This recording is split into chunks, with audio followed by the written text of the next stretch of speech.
일단 시장에 무언가 오해가 좀 있었던 것 같아요. 제가 볼 때 공시 내용 때문에 그런 것 같은데, 이 공시 내용은 자연스럽게 시간이 지나면 해소가 될 수 있는 사안이라고 봅니다. 따라서 이 부분이 해결되면 주가가 자연스럽게 반등할 수 있기 때문에 지금 우리가 관심을 가져보자 말씀드립니다.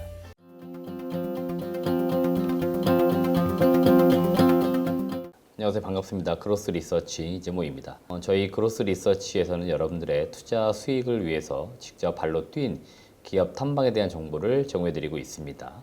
저희 그로스 리서치 홈페이지 또는 텔레그램 채널에 들어오시면 누구나 저희의 탐방 보고서를 보실 수가 있습니다. 아울러 저희가 멤버십 구독 서비스도 진행 중에 있습니다. 더 많은 탐방 보고서와 진짜 돈이 되는 정보, 이런 것들을 계속적으로 보고자 하시는 분들은 저희 그로스 리서치 멤버십을 꼭 구독해 주시길 바라겠습니다. 자, 이번 영상에서는 프로텍이라고 하는 기업, 제가 지난 5월 2일 탐방을 다녀왔습니다. 탐방을 가기 이전에 4월 달에 일부 공시 내용으로 인해 가지고 주가가 급락을 하는 사태가 나타났고요. 이에 따라 시장에서 일부 좀 우회가 있는 것으로 보입니다. 그래서 저도 그 부분을 좀 해소하고자 탐방을 직접 진행해 보았고요. 제가 보는 관점에서는 이 내용은 충분히 시장에서 툭만 있으면은 해결될 수 있는 요인이라고 봅니다. 그렇기 때문에 지금 주가가 너무 과도하게 빠진 것은 아닌가라는 판단이 듭니다.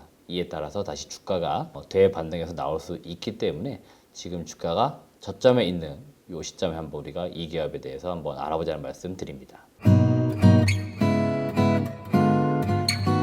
네, 먼저 기업 개요입니다. 동사는 1997년 설립되었고요. 2001년도 코스닥에 상장을 했습니다. 상장 업력이 꽤 이제 오래되는 기업이고요. 동사가 여기 보시면 반도체 패키징 공정 장비, 그러니까 보통 우리가 반도체를 전공정하고 후공정 이렇게 나누는데요. 이 후공정에 쓰이는 장비를 주로 만드는 업체다라고 보시면 되겠습니다. 신제품 메인 장비는 여기 디스펜서라는 장비가 거의 동사의 캐시카우 역할을 해주는 주력 장비이고요.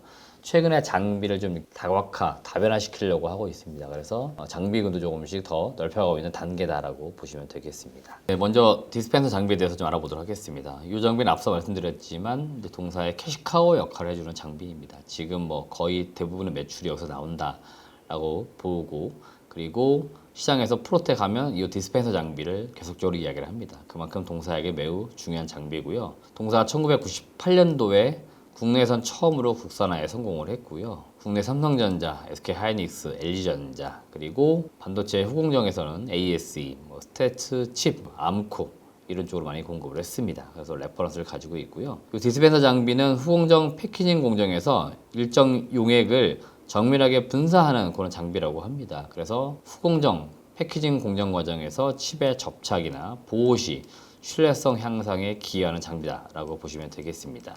여전히 이 장비 같은 경우에는 글로벌적으로 미국의 노드슨이라는 이 기업이 아주 압도적으로 많은 점유율을 가지고 있고요. 2위가 무사시 엔지니어링입니다.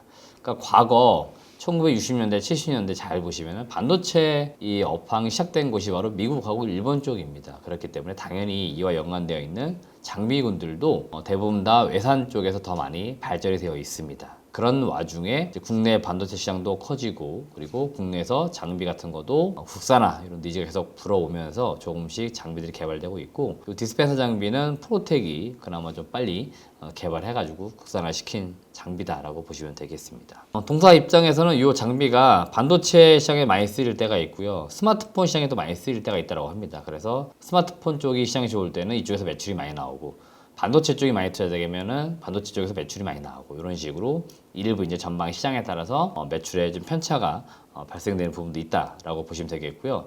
다들 아시겠지만 23년도에는 반도체 업황 전체로 굉장히 안 좋았습니다. 감산 이슈 이런 것들 때문에 당연히 이제 설비 투자가 감소하면서 동사도 매출액이 좀 감소한 결과를 가져왔었다라고 보시면 되겠습니다. 회사가 지금 바라보고 있는 것들은 지금 이 장비 같은 경우에는 전체적으로 반도체 업황이 회복돼야 되기 때문에 그 업황 회복의 시점을 25년 이후로 판단을 하고 있습니다. 그렇기 때문에 올해도 약간 슬로우하게 좀 진행되겠다라고 회사에서 바라보고 있으니까 그렇게도 바라보시면 될 것 같습니다. 앞서 제가 동사가 장비의 다각화를 좀 이루고 있다라고, 그 다음에 시도하고 있다라고 얘기 드렸는데요.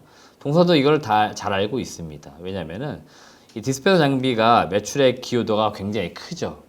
그렇기 때문에 업황이 좋으면 당연히 매출이 많이 늘지만 업황이 안 좋아지면 매출이 급격히 줄어듭니다. 그래서 이런 것들을 좀 편차를 좀 줄이고자 그래서 이 장비를 좀 다각화시켜가지고 다른 공장 장비도 납품하면서 매출을 좀 다변화시키려고 하고 있기 때문에 그래서 우리가 앞으로 중장기적으로 장비 사업에서는 이 부분을 좀 주목해보면 좋겠다라고 말씀드립니다. 우선 장비 다각화 측면에서 가장 가능성이 있고 지금도 매출이 좀 나오고 있는 게 레이저 응용 장비 쪽입니다.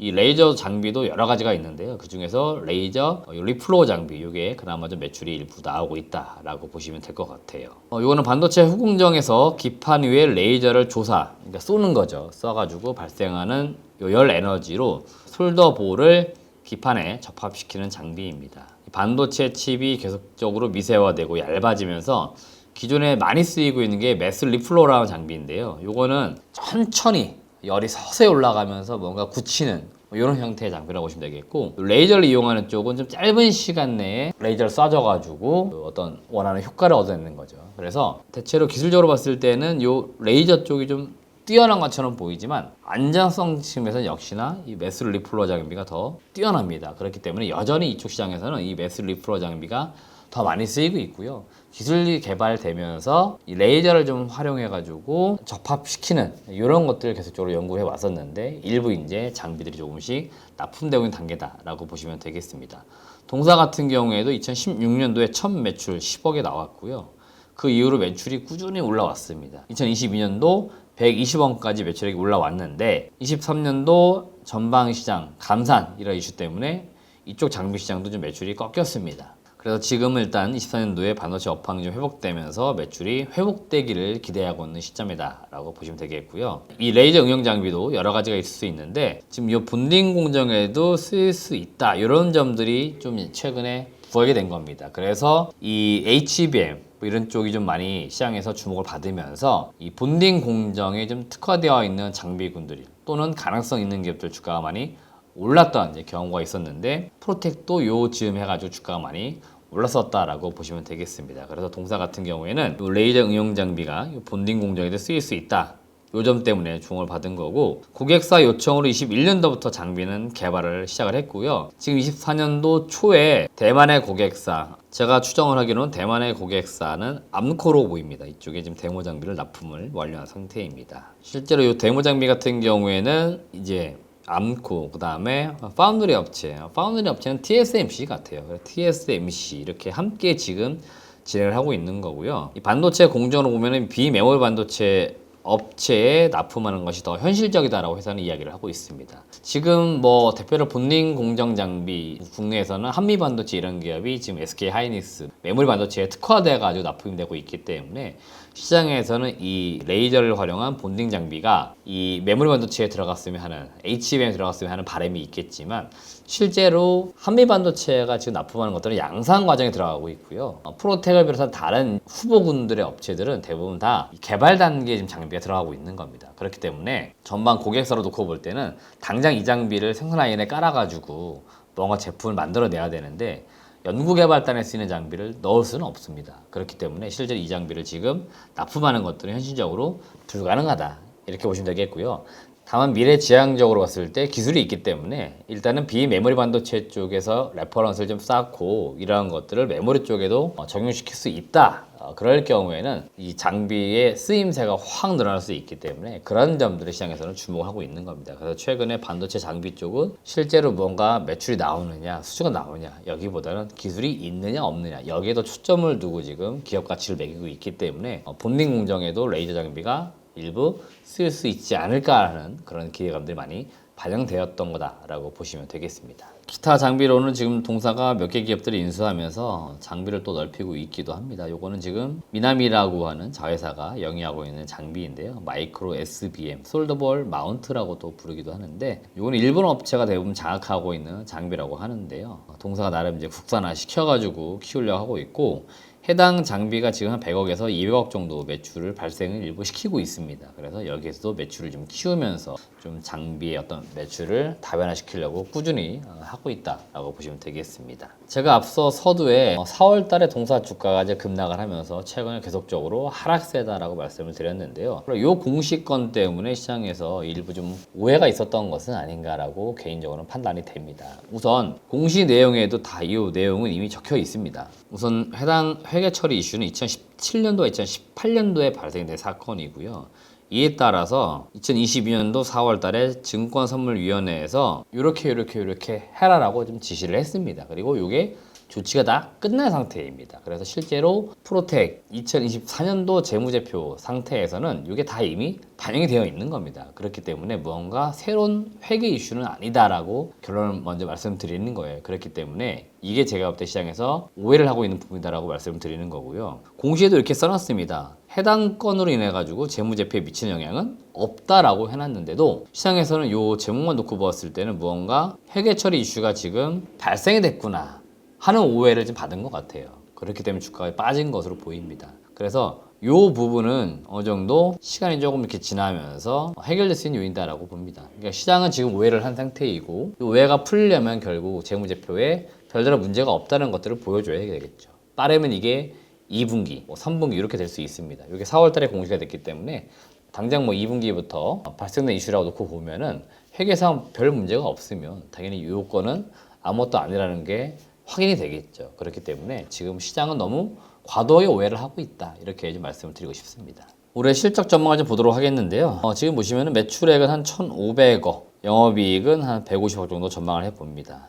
작년하고 제가 볼 때 매출액이 크게 뭔가 늘어나가 그럴 것 같지는 않습니다. 그 이유는 전반 고객사들이 작년부터 해서 지금 감산을 하고 있고 설비 투자를 많이 줄이는 상태이고요. 요걸 좀 회복하기를 많은 반도체 장비군들이 기대를 하고 있는 겁니다. 특히 레거시, 전통적인 장비장에서는 많이 기대를 하고 있는 건데 아직까지는 무언가 그런 움직임은 이제 없어 보입니다. 다만 분명한 건 지금 회복세에 있기 때문에 회복세에 들어서면서 요 감산 이슈들도 당연히 해소가 되고 그러면 당연히 설비 투자는 늘어날 것이고 그러면 다시 서서히 매출이 늘어날 수 있기 때문에 동사는 실제로 실적 측면에서는 2025년도 매출의 한 2천억대로 지금 회복되는 걸 기대를 하고 있습니다. 그렇기 때문에 제가 볼 땐 올해 실적보다는 25년도 실적을 좀 더 기대해 보시는 게 좋겠다라고 말씀을 좀 드리고 싶습니다. 네, 이상으로 오늘은 프로텍이라는 기업에 대해서 설명을 드렸습니다. 해당 탐방 보고서, 그 다음에 사업 보고서, 향후 나올 수 있는 공시나 뉴스 이런 것들 잘 체크하시면서 투자하셔가지고 성공 투자하시길 바라겠습니다. 시청해주신 여러분 고맙습니다.